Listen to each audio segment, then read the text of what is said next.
Aí ficou aberto, né? Uhum.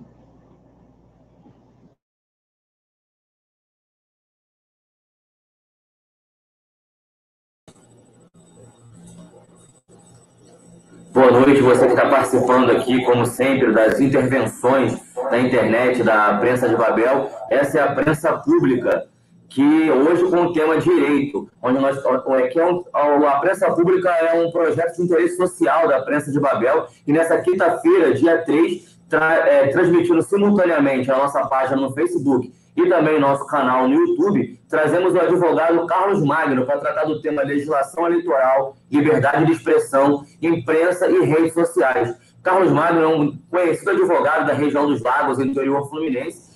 Ele é professor universitário, além de advogado especialista em direito público, empresarial e um dos mais destacados juristas em matéria de direito eleitoral do estado do Rio de Janeiro. Ele atua em quase todos os municípios da região dos Lagos como procurador. Mas enquanto a nossa audiência chega, você que está assistindo a gente pelo YouTube, aproveita para poder se inscrever no nosso canal e também tocar aquele sininho para que quando tiver mais conteúdo da Prensa de Babel, você possa ser avisado e começar a ter mais continuidade nesse conteúdo que a gente produz diariamente, de diversas formas, para você que busca informação e formação. Boa noite, doutor Carlos Magno, bem-vindo. Boa noite, tudo bem, Vitor? Prazer muito grande estar aqui com vocês. Obrigado pela primeira vez, aceitar o nosso convite de participar e tirar alguma das dúvidas mais importantes desse momento de eleições, né, onde todo mundo está muito confuso com as mudanças que são muito rápidas, né, algumas até muito em cima da hora, começam a mudar muitas coisas, né? É verdade, né? As eleições em si elas já têm uma forma procedimental muito séria, né? Eu costumo dizer que se existe alguma coisa que funciona na justiça é prazo. E na justiça eleitoral os prazos são exíguos, né? Tem prazo de um dia, de 24 horas, o máximo de prazo da justiça eleitoral para recurso e defesa de 3 dias. Então, os prazos correm céleres na justiça eleitoral, né? Porque o período do microsistema eleitoral ele é muito curto, ele tem aí 3 meses entre o deferimento dos registros, a propaganda eleitoral e a eleição em si. Então, realmente, tudo é muito célere. E agora, infelizmente, com esse fato excepcional da pandemia, né, muitas incertezas muitas incertezas nós tivemos no campo do direito eleitoral, até mesmo com a própria realização, com a própria efetivação das eleições, né, que foram aí, adiadas para o dia 15 de novembro. Então, realmente, muita coisa mudou, né, substancialmente em razão da pandemia do coronavírus. Doutor Carlos Magno, o senhor é um advogado muito conhecido na região, no interior do Rio, mas em especial na região dos Lagos, pelo seu autoconhecimento em relação à legislação eleitoral. O senhor chegou a dizer algumas vezes, em entrevistas em outros veículos de comunicação, que aconteceria essa questão de ser adiadas as eleições e prorrogadas para novembro e outras sugestões que o senhor deu de mudança que foram assertivas. O senhor podia comentar um pouco para a gente sobre essas questões que o senhor colocou que iriam mudar por conta da pandemia de Covid-19, da crise que se gerou em torno do mundo todo, em especial no nosso país, que está em eleições agora, eleições municipais, e o que levou o senhor a entender que esses acontecimentos se realizariam? A questão é de simples explicação. Antes mesmo do Tribunal Superior Eleitoral fixar o posicionamento com relação ao adiamento das eleições, eu já vinha observando, né, que, em razão do fato excepcional da pandemia, dificilmente nós teríamos eleições dentro do prazo normal estabelecido pela legislação eleitoral, que seria de outubro. E disse várias vezes na imprensa que tudo dependeria da evolução, né, desse quadro. E, como nós vimos, o quadro ele só vinha crescendo, né? A pandemia vinha aumentando, os casos de contaminação e de mortes, infelizmente, vinham se alastrando, e eu senti que não haveria condições de se fazer um pleito eleitoral. Por quê, Vitor? Porque eleições, né, diferentemente do que a gente está vendo hoje, e se você notar, há uma tipicidade, né? Nós estamos passando por um processo eleitoral nunca visto, atípico. Não há pessoas nas ruas, nós estamos já aí no período das convenções, que eu chamo da festa pré-democrática, né? Porque é justamente no período das convenções que se iniciam, né? Os festejos, né? A campanha, vamos dizer assim, a própria eleição, né? Porque nas convenções é que você estabelece as coligações, as uniões, né? Quais são os candidatos que irão concorrer ou não, e isso é uma festa, né? Nas eleições pretéritas. Hoje, isso não pode mais existir em razão da aglomeração. Eu não vejo como possa existir eleição sem aglomeração, sem pessoas, sem gente, né? Nós estamos aí com 80% a 90% dos partidos no Brasil todo fazendo convenção digital, né? Convenção pelos meios aí hoje das redes sociais, quando na verdade a convenção ela exige, né, aglomeração, contato físico, né? Eu costumo dizer que não existe convenção partidária sem amor, sem ódio, sem discussão, sem briga e sem traição, né? Você está hoje aqui fechado para ter seu vice João, aí Noel vem, aparece, tira. Então, quer dizer, essas traições tão comuns, né, esses desacertos tão comuns da vida política, ela acabou, né? Hoje você vê um período aí que começou no dia 31 e que vai até o dia 16 desse mês, em que havia muitas manifestações, né? As pessoas estavam aí fazendo seus conchavos, suas conversas, suas tratativas, e hoje nada disso existe. Parece que nós não estamos nem num período de pré-eleição, né? Então, isso é um fato atípico e inusitado. Então, por isso eu via lá atrás que seria impossível, né, com a ciência alardeando que o ápice se daria em junho, que o ápice se daria em julho, né, aquela tal curva, né, que a gente sempre chamava de curva, era uma curva que eu nunca vi, era uma curva reta, nunca vi uma curva que nunca chegava, você nunca conseguia. Você nunca faz o arco de verdade da curva, né? Você nunca saía dessa curva. Então, aconteceu, né? Aí depois, um mês depois da minha primeira entrevista, o presidente do Tribunal Superior Eleitoral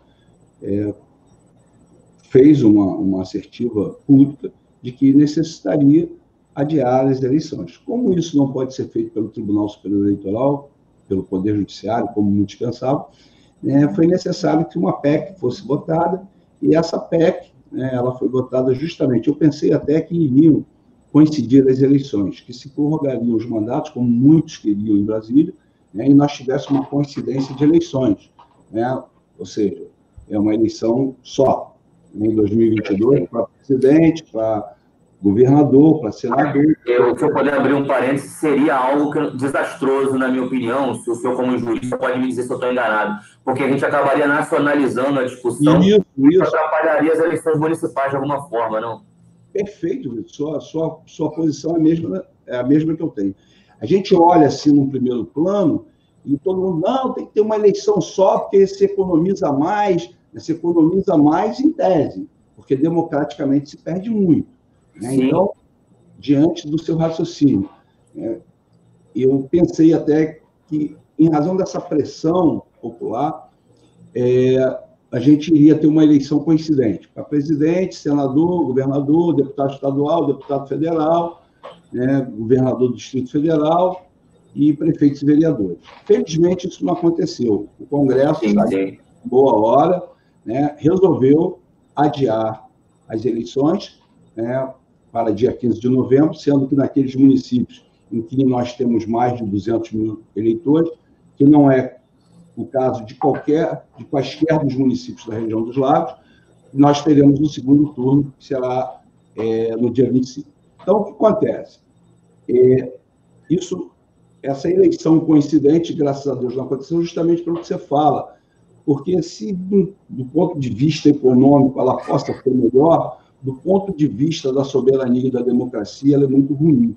Nós temos aí agora um fenômeno do presidente da República, Bolsonaro, que saiu do zero e chegou à presidência da República, um fenômeno típico, do que você fala do movimento de massa. Então, se você tem um presidente, e nós sabemos que muitas pessoas que não tinham qualquer prospecção política, qualquer proeminência no campo eleitoral, foram eleitas pelo Brasil inteiro, principalmente pessoas ligadas às Forças Armadas, às Forças de Segurança, né? E o que acontece? Você induz e atrapalha, né, a eleição municipal. Você acaba afetando, com esse fenômeno nacional, né, a eleição municipal. Então, você acaba elegendo, nos municípios, alguém a tiracolo, né, do mito nacional. Pode ser ele aí, o presidente Bolsonaro, como foi na época do PT o presidente Lula. Então, você acredito também, doutor Carlos, que por essa polarização tão forte que foi as eleições presidenciais e que ainda não baixou ainda essa energia tão grande entre um lado e o outro, isso poderia tornar uma eleição um pouco mais violenta também, por conta das paixões ainda muito afloradas nesse momento, né? E, consequentemente, né, afetaria, inclusive, as eleições municipais. Essa violência, ela viria simetricamente, sim, né? Sim. Você viria de cima para baixo. Então, além da influência negativa, né, do fator presidencial, porque o cargo majoritário ao Executivo Federal é o cargo maior, obviamente que esse cargo influenciaria nas eleições estaduais e principalmente nas eleições municipais, né? Porque se o candidato a presidente tivesse um apoio maciço, como teve o último presidente, obviamente que ele arrastaria vários prefeitos na sua sigla partidária ou numa eventual coligação majoritária que ele conduzisse. Então, graças a Deus, nós tivemos só o adiamento das eleições e, graças a Deus também, né, a pandemia ela vem diminuindo e não está mais recrudescendo, e acho que nós poderemos ter uma eleição, mas será uma eleição, como eu disse, atípica. Eu não consigo ver eleições sem pessoas nas ruas, sem conversas no bares, sem as traições, sem as paixões, né? E vai ser uma eleição muito difícil. A gente não sabe, eu não posso dizer, apesar da experiência que eu tenho em pleitos eleitorais, o que irá acontecer de verdade nas eleições do próximo dia 15 de novembro. Teve uma notícia que todo mundo já está sabendo dela, que parece que movimentou muito a questão das eleições nos municípios do Brasil inteiro, e na nossa região, aqui na Baixada Litorânea, não é diferente. Que essa questão de que alguns candidatos que não poderiam concorrer ao pleito esse ano, conseguiram que tivesse algumas liberações que mesmo sendo considerados ficha suja, poderiam participar. Está muito confuso para a população comum entender até que ponto isso pode ocorrer ou não.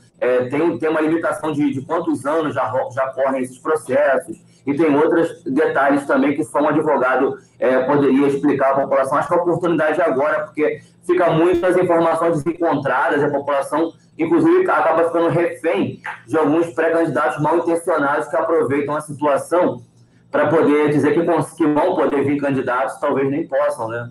E tem aqueles que realmente vão poder se lançar candidato com essa mudança toda que aconteceu. Ô, Vitor, a explicação é muito simples, eu vou buscar ser bastante didático, né? Porque, na verdade, eu culpo por essa dúvida aí que está pairando na sociedade, a própria divulgação feita pelos meios de comunicação e, obviamente, pelo próprio tribunal. Porque, na verdade, não se liberou os fichas sujas, né? Eu detesto essa expressão ficha suja, né? Ontem eu falei isso, ficha suja e ficha limpa. O que nós temos nas eleições são pessoas, né? Cidadãos que estão concorrendo e exercendo sua capacidade passiva eleitoral diante do seu direito, né, sagrado de cidadania. Então, não existe ninguém ficha suja, ninguém ficha limpa.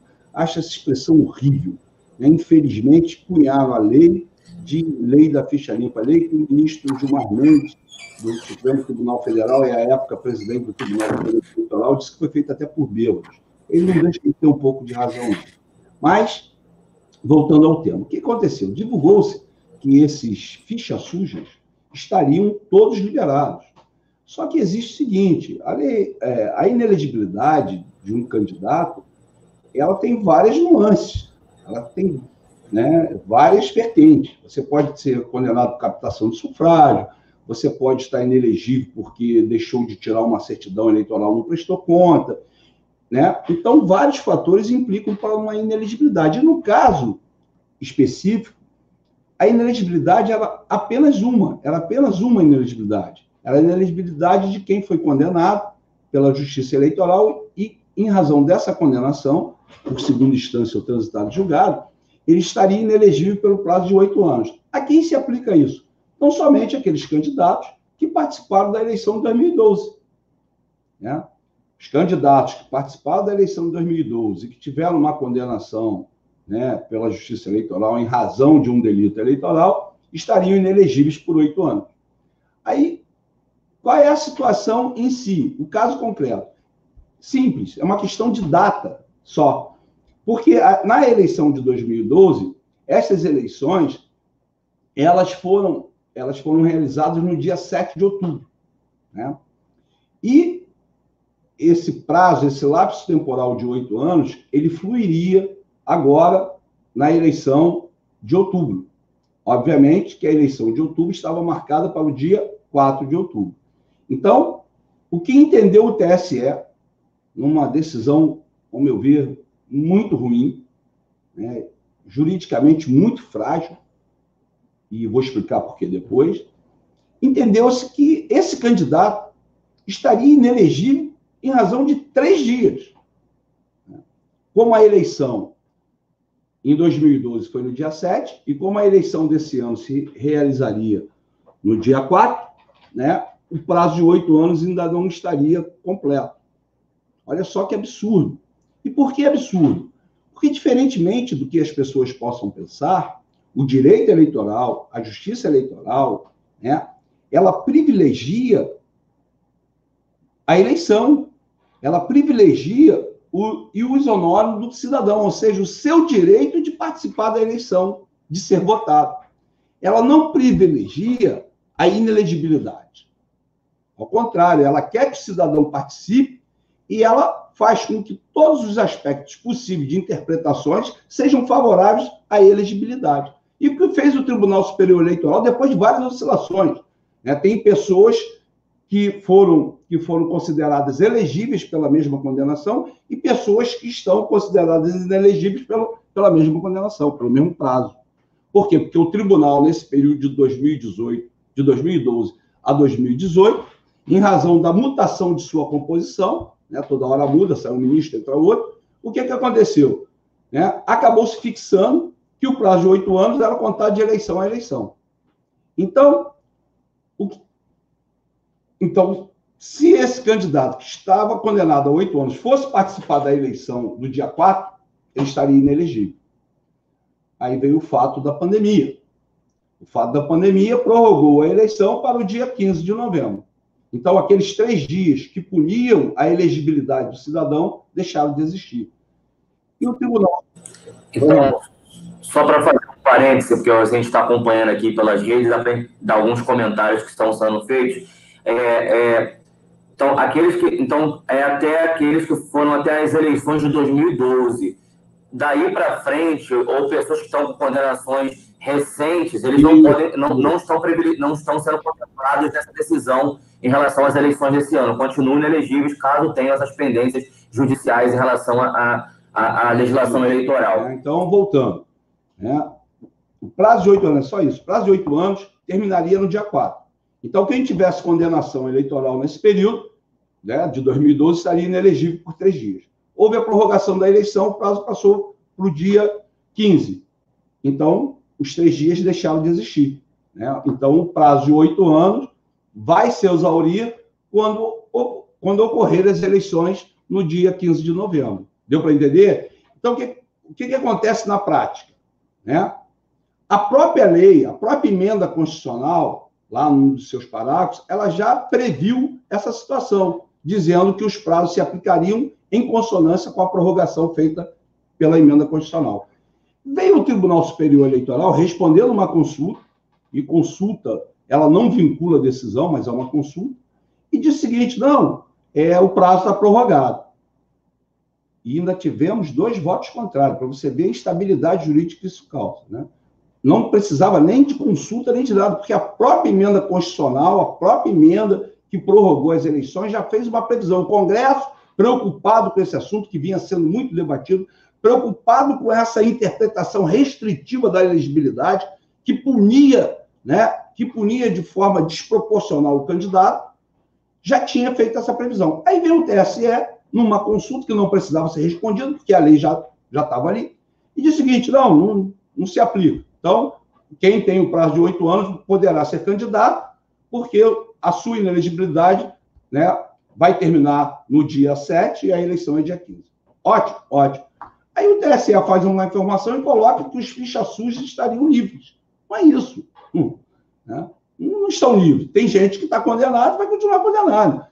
Essa liberação, que foi divulgada de forma truncada pelo Tribunal Superior Eleitoral, pelos meios de comunicação, né, se refere tão somente àqueles candidatos que estavam com uma condenação em razão da eleição de 2012, né, e que o prazo de 8 anos teria se exaurido, ou vai se exaurir, no próximo dia 7 de outubro. Como no dia 7 de outubro não teremos eleições, as eleições são em 15 de novembro, né, essa pessoa terá cumprido a sanção de 8 anos de inelegibilidade. Deu para entender? Compreender, realmente. Não, é bem simples mesmo. A confusão fica justamente porque muitos aproveitaram o momento para se lançar palavras de que poderiam vir candidatos ou não, mesmo sabendo. A maioria, eu acredito que sabia que não podia, mas era uma forma de manter o grupo, muitas vezes, como o senhor disse, né? A época de eleições é essa época de fazer confusões, fazer bravatas, cada um fala uma coisa para o outro para poder... que faz parte do processo eleitoral. Então, acredito que muitos até sabiam que não tinham chances de vir candidatos, entenderam qual foi a decisão, mas vão mantendo isso para que até o momento final possa ter todo esse grupo unido, se mantendo. Mas, ao mesmo tempo, políticos de carreira, de muito tempo, de muitos mandatos, inclusive, conseguiram, então, nesse momento, ter uma chance de retomar a corrida eleitoral novamente, com o que se parecia que não seria possível, né, doutor Carlos Magno? Eu acredito que isso vai mudar diretamente aí o rumo de várias eleições em diferentes municípios da região dos Lagos, né? Eu acho que cada um tem que estar ciente da sua responsabilidade, né, e tratar o povo que o elege de forma honesta, né? Então, você não tem que estar disseminando situações que não são verdadeiras, né? Até porque hoje é um dos temas de nossa live, estaremos falando de fake news. Hoje há uma previsão eleitoral específica para fake news, né, diante da negativa repercussão que isso está tendo, não só no Brasil, né, mas no mundo afora. E eu acho que a pessoa não pode enganar a população, né, ainda mais quem quer ser candidato. Então, o que eu quero deixar claro é isso. Tá? Essa questão dos fichas sujas não existe. Ela se refere tão somente a um caso específico e aqueles que têm outro tipo de condenação ou que não participaram das eleições, quem foi condenado em 2016, 2014, 2015, a situação é outra, né? Então, eu acho até que um número muito pequeno de pessoas ou de candidatos estão nessa situação de liberação, né? Porque... Tocou na questão das fake news, isso é importante para a gente também, porque... há uma previsão de pesquisas feitas, pesquisas internacionais, que mostram que o Brasil, nesse ano dessa eleição, vai sofrer uma das maiores enxurradas de fake news em período eleitoral já vistas, muito mais do que no período das eleições presidenciais, também para deputado. Que essas eleições municipais, até pelo pouco controle social e também de uma imprensa menos comprometida com os trâmites do jornalismo profissional, é possível que nos municípios essa questão seja devastadora e que muitas informações falsas possam influenciar nas eleições. Quais são as sanções para quem comete fake news e de que forma você acredita que podemos chegar até os autores dessas fake news e poder salvar até algumas reputações que vão poder ser jogadas por água abaixo devido a esse meio de desinformação que se tornou, infelizmente, uma das armas políticas no Brasil e também nos municípios da federação? Um importantíssimo fato, eu o reputo como o mais importante e relevante das eleições vindouras, sem dúvida alguma, esse tema será a pirâmide, né? A base da pirâmide das novas eleições. E tanto é assim que não só os meios políticos, o Parlamento, o Congresso Nacional, mas também o próprio Poder Judiciário, hoje aí no Tribunal Superior Eleitoral, presidido pelo ministro Barroso, há toda uma movimentação, não só jurídica, judicial, uma movimentação administrativa de prevenção e combate às fake news. E o assunto é de tamanha relevância que, em junho do ano passado, nós tivemos uma promulgação de uma lei específica, né, para fazer uma alteração no Código Eleitoral, inserindo no texto da parte criminal do Código o artigo 326-A, que é justamente o artigo que tipifica a fake news. Quando a gente fala tipificar, a gente diz, olha, o legislador criou um verbo próprio para aquela conduta antijurídica. Tá? Então, o bem jurídico tutelado hoje no direito penal eleitoral é a verdade, né? Para se evitar que as mentiras, as mensagens mentirosas e falsas afetem a harmonia e o equilíbrio do pleito eleitoral. Tá certo? Então, o legislador, obviamente, aí, numa comunhão de esforços, né? Poder Executivo, Legislativo, Judiciário, os segmentos sociais, diante do que nós... Isso tudo começou em 2016 com a eleição lá nos Estados Unidos, né? Isso espraiou para o mundo todo, chegou ao Brasil. Então, hoje há uma preocupação muito grande do Tribunal Superior Eleitoral, que já se cercou de uma infraestrutura toda própria, de Receita, Polícia, meios digitais, né? Há hoje, inclusive, acho que um conselho dentro do TSE para tratar desse assunto, ou de uma comissão.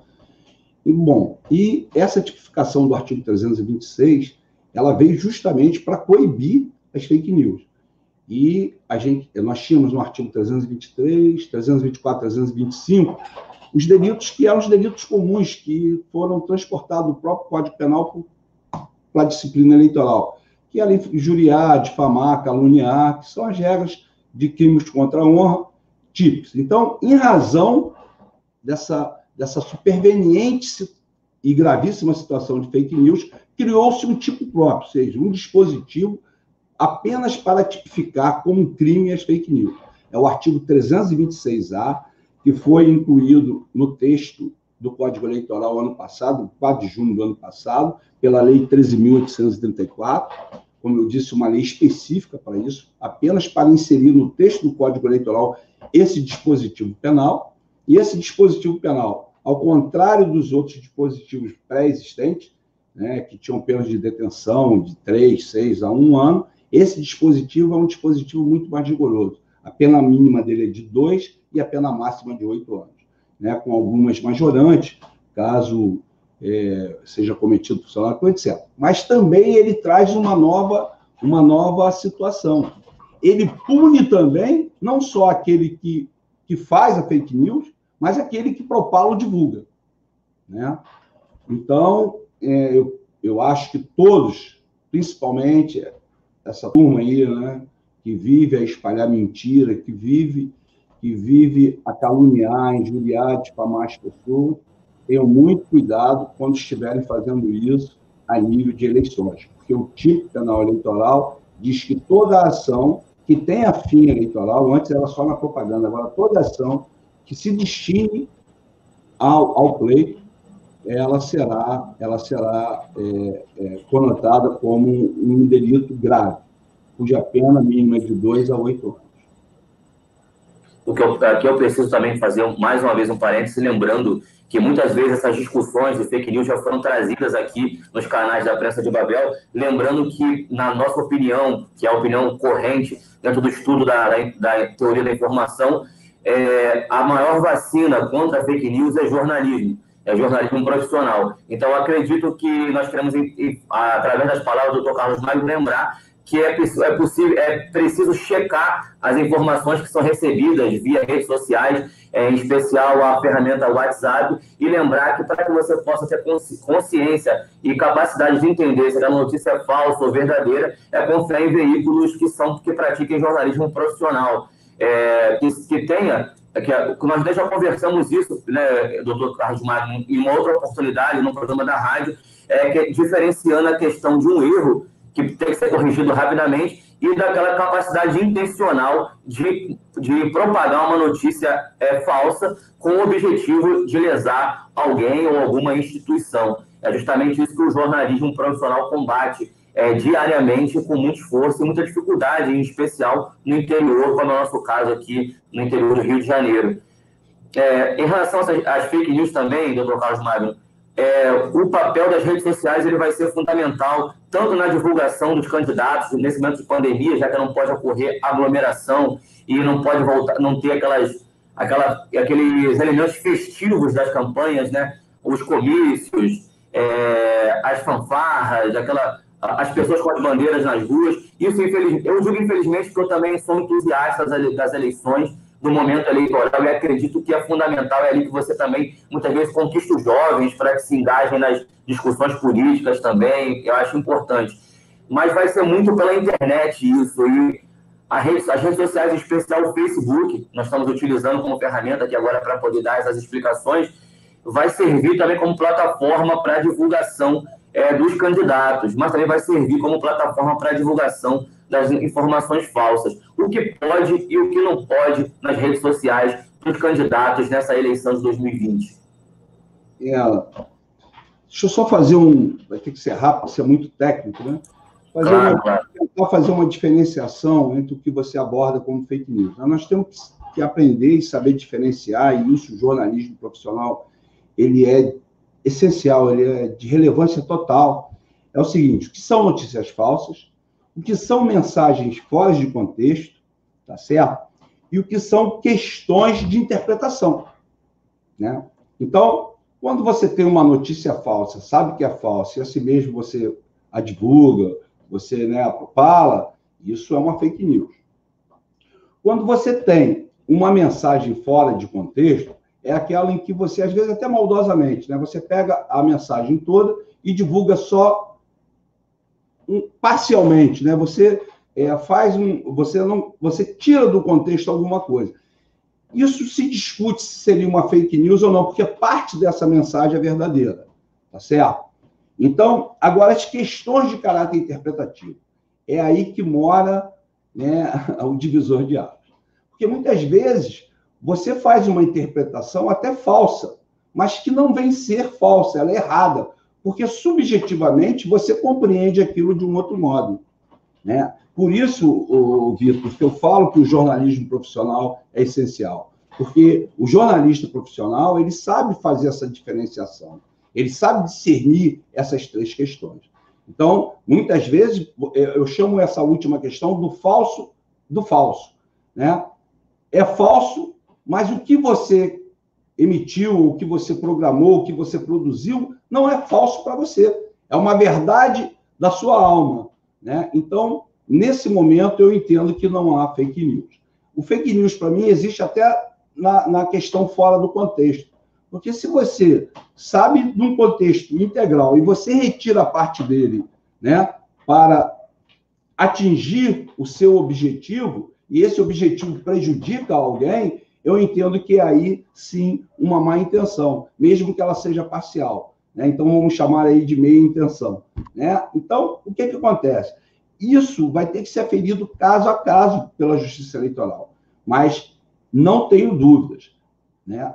Fake news, aquela dolosamente feita, com o fim de prejudicar alguém, com o fim de desvirtuar a verdade, com o fim de desonrar, né, de retirar do contexto da verdade, do contexto democrático da disputa, essa será punida com essa pena de 2 a 8 anos. E os senhores aí que gostam de divulgar, né, tomem cuidado, porque os senhores também estarão cometendo um crime eleitoral. Tá bom, Vitor? Porque, na verdade, a maior parte do dano é feito por aqueles que compartilham, porque justamente é nessa hora que acontece a chamada viralização de uma informação que depois para você, que é como aquela velha ditado de você espalhar penas ao vento, né? Para recolher isso depois é um problema para a reputação das pessoas e instituições muito grande. A fake news chegou a um ponto, depois das eleições americanas, que a OMS, eu acho que poucas pessoas sabem disso, cunhou um termo engraçado, eu acho que deve ser até um neologismo, chama-se infodemia, de tantas notícias falsas que havia nas redes sociais com relação ao coronavírus. Né?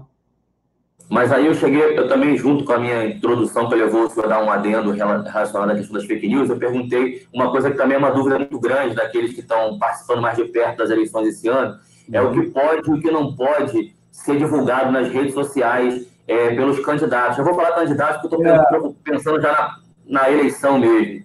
Uhum. Vamos lá, né? Tudo que é similar, né, a um showmício, né, não poderá ser feita a utilização de pessoas famosas, com candidato, isso não pode ser feito. Né? Você usar a sua plataforma eleitoral para atingir outras pessoas, isso também não pode ser feito. Né? As famosas lives com artista, isso também está proibido. Então, a propaganda eleitoral ela continuará pelas redes sociais, atendendo aqueles parâmetros pré-estabelecidos, né, pela legislação eleitoral desde 97.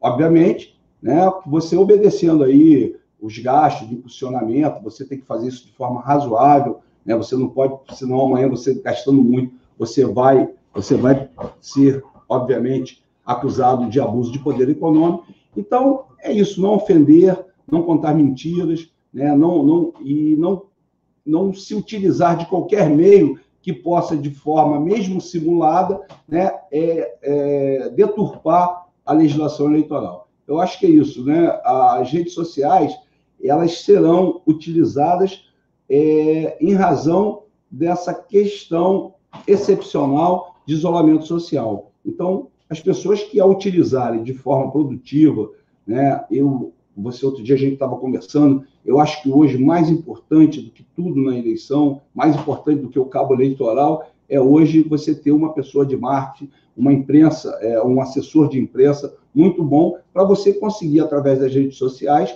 divulgar as suas mensagens, né, as suas plataformas, os seus programas. Então, eu acho que vai ser isso. Eu acho que as redes sociais terão um papel muito, muito fundamental. E podem, inclusive, também, né, pelo lado negativo, caçar algumas candidaturas no curso das eleições. Teve uma medida, doutor Carlos Magno, que foi muito questionada por alguns setores. Eu gostaria da sua opinião como profissional, se você acha que foi exagerada ou se ela está correta, que é a suspensão das páginas oficiais das prefeituras, das páginas especiais do Facebook, que as prefeituras alimentam, né? Com o crescimento das redes sociais, um dos canais de divulgação das ações dos municípios e que serve como prestação de contas são as páginas oficiais dessas prefeituras no Facebook. É claro que muitas vezes são usadas indevidamente para a promoção pessoal dos prefeitos, o que não deveria ser feito. Mas, a começar pela prefeitura de Curitiba, as prefeituras foram retirando as páginas do ar e já alguns dos municípios aqui da região já tomaram essa atitude também. O senhor considera que foi uma ação correta ou chega a ser exagerada a retirada dessas páginas que alguns entendem como uma página institucional? A medida tem dois vértices. Né? Primeiro, nós temos um problema muito sério com a que a gente chama na lei eleitoral de condutas vedadas. Condutas vedadas, elas vieram para o sistema normativo eleitoral em razão da reeleição lá no tempo do Fernando Henrique. O que são condutas vedadas? Elas são dirigidas àquelas pessoas que detêm cargos, principalmente no executivo, e estão na reeleição. Então, durante determinado momento, né, do ano eleitoral, algumas condutas são vedadas aos agentes públicos, justamente para quê? Para que impeçam que o detentor do cargo utilize desse cargo para desequilibrar o pleito. E dentre essas vedações, existe uma vedação que é a vedação de publicidade. Né? Existe lá, acho que no artigo 73 ou 73.6, eu tenho que lembrar, toda uma norma própria para gastos com publicidade. Né? E durante o período eleitoral, você não pode fazer qualquer publicidade institucional que não seja de sagrado interesse público. Então, Inclusive, você tem que pedir, nesse período, autorização à legislação, ao juiz eleitoral, para que você possa, por exemplo, existe uma calamidade. Então, você precisa fazer uma publicidade em razão daquela calamidade. Você perde o seu poder discricionário de fazer isso, porque você tem que submeter essa propaganda institucional à liberação do juiz eleitoral. Obviamente que isso é uma regra de equilíbrio. Isso visa fazer com que não se utilize, né, a cadeira do prefeito, a cadeira do governador, né, para se fazer publicidade pessoal. Isso já vale na pré-campanha? Escamoteada de publicidade institucional. Bom, e o que aconteceu? Aconteceu uma normalidade muito forte, eu não lembro quando, numa das entrevistas que eu participei, alguns candidatos, prefeitos, já eleitos, me fizeram bastante essa pergunta, se eles poderiam, né, fazer os programas sociais. Cesta básica, acho que a gente até conversou isso, né, Vitor? Fazer Sim, claro. Distribuição de remédios, etc. E tal. É uma linha tênue, né? Porque você também não pode ficar, em razão das eleições, né, obstado de fazer práticas de interesses sociais da população, ainda mais na área de saúde pública, né? O que eu aconselhei na época e aconselho hoje? Olha, tudo tem que ter dois princípios básicos do direito: razoabilidade e proporcionalidade. Tá certo? Então, na razoabilidade e na proporcionalidade, você tem que estar sempre como pêndulo o quê? A verdade, o interesse público, né, o interesse da sociedade, né, a não lesão ao Estado Democrático de Direito. Então, na sua pergunta específica, eu responderia da seguinte forma: é uma medida boa, por um lado, né, porque, em razão da pandemia, estão ocorrendo desvirtuamentos, né, das medidas públicas de interesse social, né? Tem muita gente utilizando a pandemia para fazer campanha. Então, tem muita gente utilizando a pandemia para ficar rico, né? Não sei como que alguém pode ficar rico, pensar em ganhar dinheiro, né, em cima da morte do semelhante, mas é o Brasil. Então, o que acontece? Ao proibir essas propagandas institucionais, você está criando uma proteção aos prefeitos eleitos, aos presidentes de câmara, aos agentes públicos que têm cargos diretivos e cargos de execução. Porque, na verdade, né, é muito difícil hoje você diferenciar o que seria publicidade institucional ou publicidade institucional com fins políticos, né? Então, eu acho que a medida, nesse momento, não vou torná-la de forma genérica, abrangente, nesse momento, eu acho que, em razão do Estado que estamos passando, eu acho uma boa medida. Uma boa medida de proteção àquele que tem mandato e é candidato à reeleição. Nesse período pré-eleitoral ainda... Óbvio, desculpa, Vitor. Óbvio que Tudo isso bem. é um certo transtorno àqueles segmentos de publicidade, porque perdem suas verbas, mas é um momento, né, de crise, é um momento de excepcionalidade. Então, eu acho que foi uma boa medida, sim, do ponto de vista das eleições e da pandemia. Da publicidade a inaugurações, por exemplo, de praças, obras, nesse período pré-eleitoral, isso pode ou não pode? Já está vedado, né? É aquilo, você não pode fazer digitalmente, né, online, aquilo que você não pode fazer fisicamente. Então, a inauguração de obras, ela já está no período de conduta vedada. É aquilo que eu te falei. Aqueles que estão em reeleição estão hoje já no período das condutas vedadas dispostas pela lei eleitoral. Então, por exemplo, o candidato que sair por aí fazendo live de inauguração digital, mostrando obra, eu acho que ele está correndo um sério risco.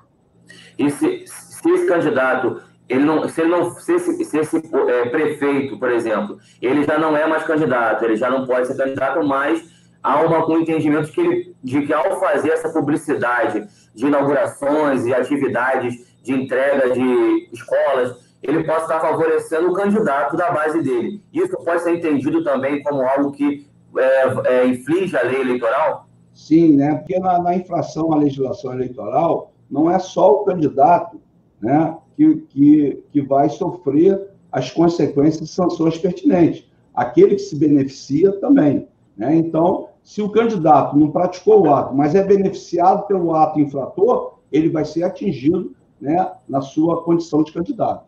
Então, é óbvio, né, que mesmo que um prefeito não esteja no período de reeleição, não queira se reeleger, ele pode usar a máquina para trabalhar em prol do candidato. Se a oposição consegue conciliar isso, consegue linkar esse fato, ele vai ter sérios problemas com a justiça eleitoral, sim, mesmo não estando ele na reeleição.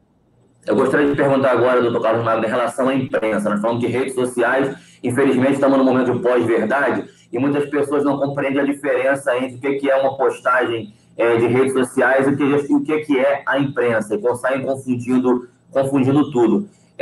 Como deve ser o comportamento da imprensa nesse período pré-eleitoral e durante as eleições, de forma que respeite a legislação eleitoral, mas que também não acabe sofrendo sobre a imprensa uma censura à liberdade de expressão? De novo, uma linha tênue, né, entre o sagrado direito à liberdade de expressão, né, e a sua utilização para fins não vou dizer assim, para fins escusos, né? Você pode usar a liberdade de expressão para tentar também fazer com que isso desequilibre o pleito. Por exemplo, um candidato que tem acesso, né, a um meio de imprensa. E hoje, cara, no Brasil, existe uma coisa muito, muito sensível. A propaganda, um jornal impresso, ele pode ter um lado. Por quê? Porque ele não depende de concessão pública. Já a rádio e televisão não pode ter esse lado. Obviamente que você pode ter uma opção, né, pela imprensa escrita, não quer dizer que com isso você vai atacar o outro, né? Você tem o direito de fazer sua linha ideológica. Isso já não pode no rádio e na televisão. E lá na lei eleitoral, justamente nesse período, você pega aí o calendário eleitoral, você irá encontrar várias vedações para a utilização de rádio e televisão por candidato. Certo? Você só pode fazer a propaganda eleitoral no rádio e na televisão naquele período previsto lá pela legislação eleitoral. Então, a imprensa ela tem um papel fundamental na divulgação dos fatos, mas ela tem que ter zelo para que o que divulgue não prejudique um e beneficie o outro. Até mesmo a imprensa escrita. Ela tem o direito de optar por uma candidatura tal, mas ela não pode fazer com que isso desequilibre o pleito. Então, é uma linha muito tênue, né, entre a liberdade de expressão e as condutas que são permitidas pela legislação eleitoral. O senhor, como um democrata, um garantista, acredita que nesse momento de crise, o jornalismo, que eu estou puxando a sardinha para a minha classe, aproveitando o seu conhecimento, ganhou novamente um espaço de credibilidade, de importância para colaborar na boa condução desse processo democrático em relação às eleições e todo esse embate que acontece, que infelizmente viemos sofrendo muito, né, nos últimos anos com todos os problemas. O jornalismo sofreu muito com isso também, até descredibilizado em alguns momentos por próprias lideranças políticas, inclusive. Eu não consigo ver uma democracia, eu não consigo ver um país que se diz democrático, um sistema que se diz democrático, um sistema que se diz participativo, sem a imprensa, né? A imprensa é o oxigênio da democracia. Eu não consigo ver uma ordem estabelecida sem a liberdade de imprensa. Se eu for fazer um parâmetro, uma correlação, dizem que a imprensa é o quarto poder, eu não vejo nem como poder, mas se vamos colocar como poder, eu voltaria à Constituição Imperial de 1824 para dizer que a imprensa seria o poder moderador, né?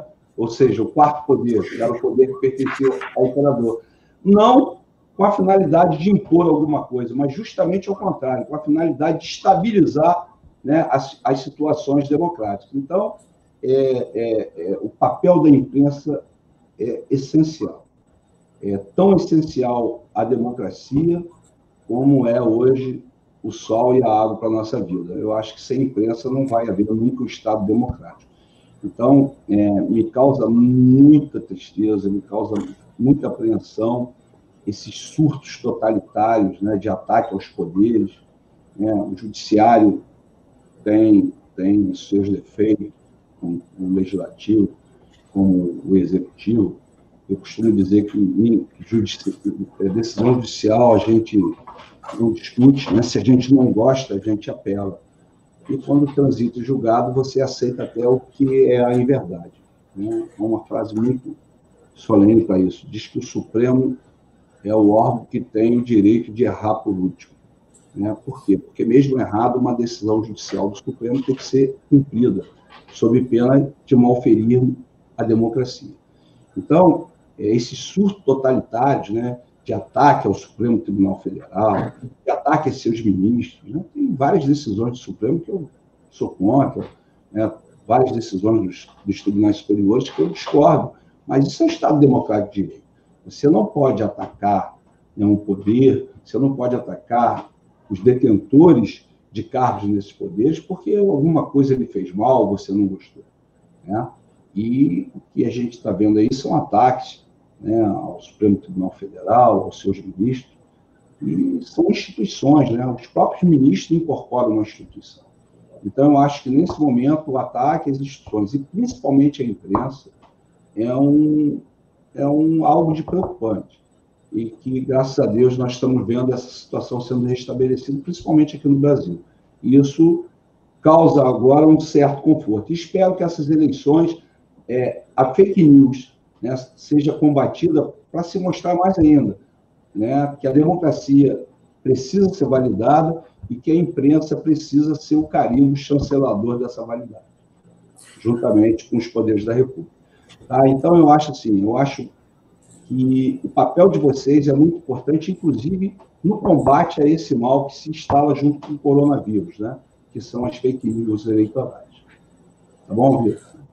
Beleza, doutor Carlos Magno.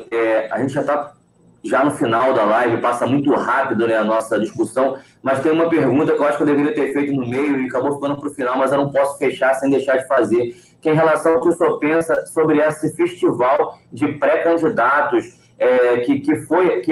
que essa eleição atual está mostrando. O senhor concorda com essas medidas que todo mundo pode se declarar pré-candidato, mesmo antes das convenções?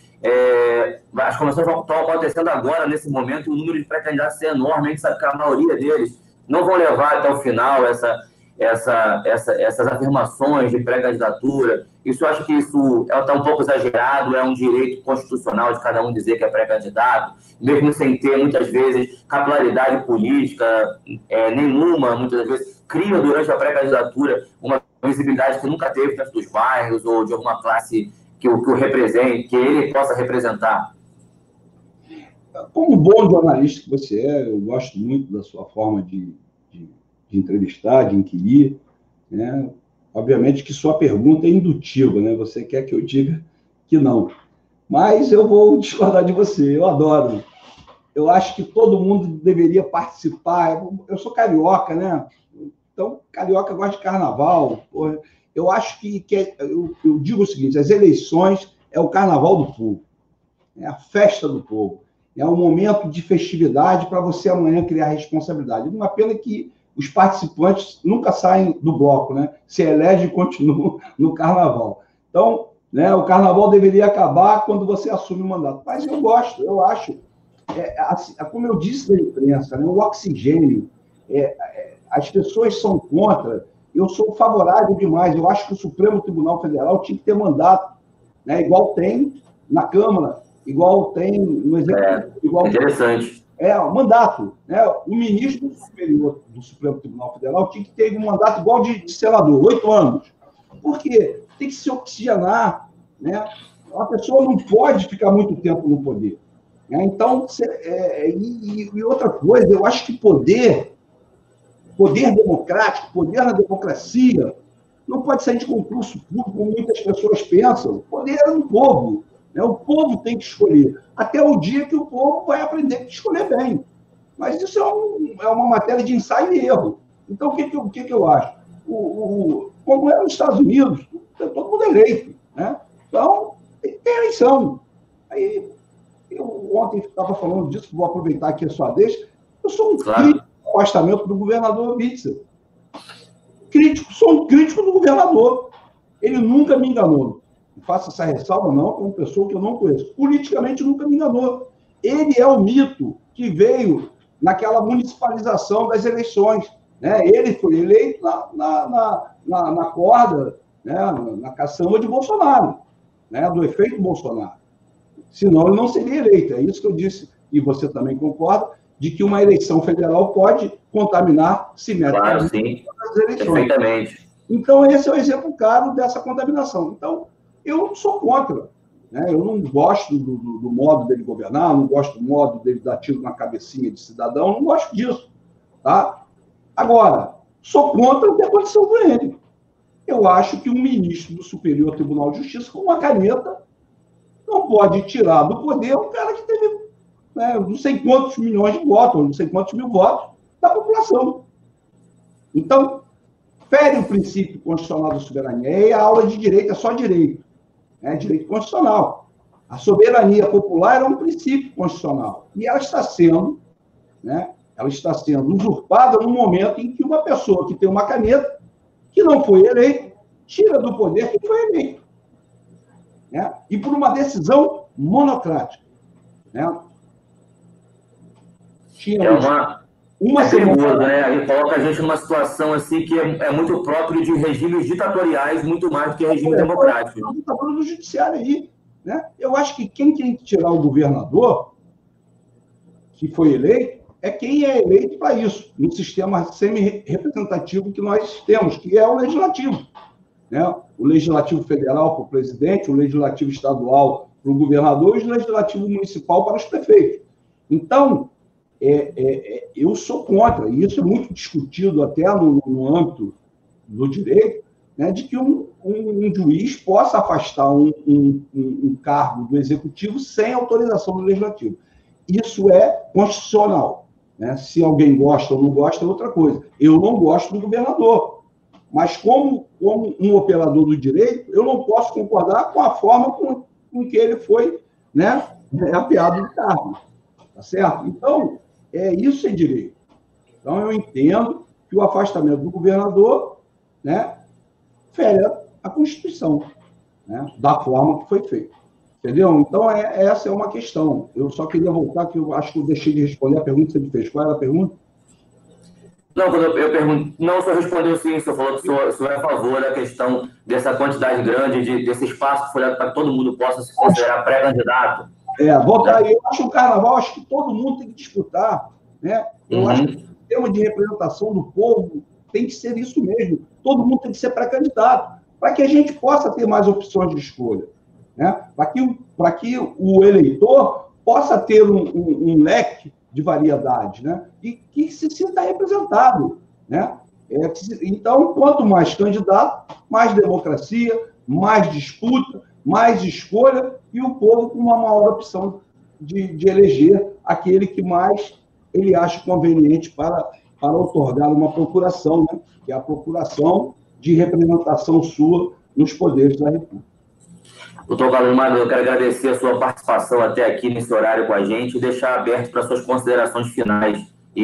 Mas já antecipar minha gratidão por ter aceitado dar um pouco do seu tempo aqui para que aqueles que seguem a Prensa de Babel possam ter essas dúvidas sanadas e esse debate democrático acontecendo. Eu que agradeço, como te disse lá no programa da Iva, quero mandar um abraço para a Iva, minha grande amiga.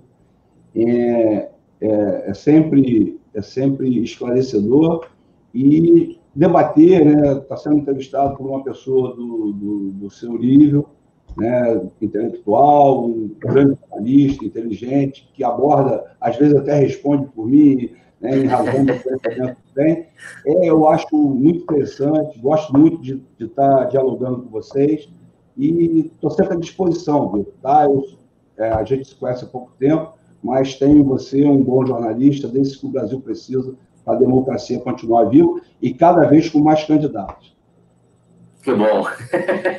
Obrigado mesmo pela sua participação. Você que ficou com a gente até aqui agora, participando do projeto Prensa Pública, que é um projeto de interesse social que a Prensa de Babel tem realizado, para que nesse momento vamos discutir semanalmente todas as questões envolvendo o período eleitoral. Nós conversamos com o doutor Carlos Magno, ele que é advogado, é jurista e também professor universitário. Então, essa live que você assistiu aqui agora vai estar disponível no nosso canal no YouTube e também amanhã vai ser disponibilizada na nossa conta no Spotify através de podcast. Você vai poder ouvir e compartilhar para todo mundo que você quiser e conferir novamente, escutar várias vezes para ficar cada vez mais aprofundado sobre um tema tão importante que foi o tema que nós discutimos aqui hoje em relação à legislação eleitoral, fake news, liberdade de expressão e redes sociais. Então, obrigado e continue seguindo a prensa em todos os seus canais digitais.